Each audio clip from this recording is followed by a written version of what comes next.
Hi అండి, అందరికీ నమస్తే. ఈరోజు కట్టె పొంగల్ తయారు చేసుకుందాం. దానికోసం హాఫ్ గ్లాస్ పెసరపప్పుని ఇలా డ్రై రోస్ట్ చేసుకోవాలి. హాఫ్ గ్లాస్కి 1 గ్లాసు రైస్ తీసుకోవాలి. రెండింటిని బాగా కడిగి 1:2 నిష్పత్తిలో దాంట్ని కుక్ చేసుకోవాలి. 1-2 వేసి కుక్కర్లో కొంచెం ఆయిల్, కొంచెం పసుపు వేసి 3 విజిల్స్ రానివ్వాలి. ఇప్పుడు మిక్సీ జార్లో పచ్చిమిర్చి, అల్లము, కొబ్బరి, అలాగే కొంచెం కొత్తిమీర, జీలకర్ర, కొంచెం వాటర్ వేసుకొని పేస్ట్ చేసుకోవాలి.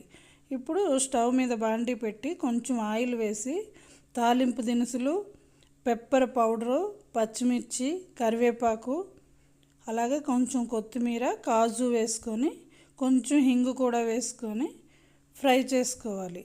ఇప్పుడు ఆ పేస్ట్ను కూడా ఫ్రై చేసి మన రైస్ వేసి మిక్స్ చేసి సాల్ట్ వేసుకోవాలి. అంతే, మన కట్టె పొంగలి రెడీ అయింది. వీడియో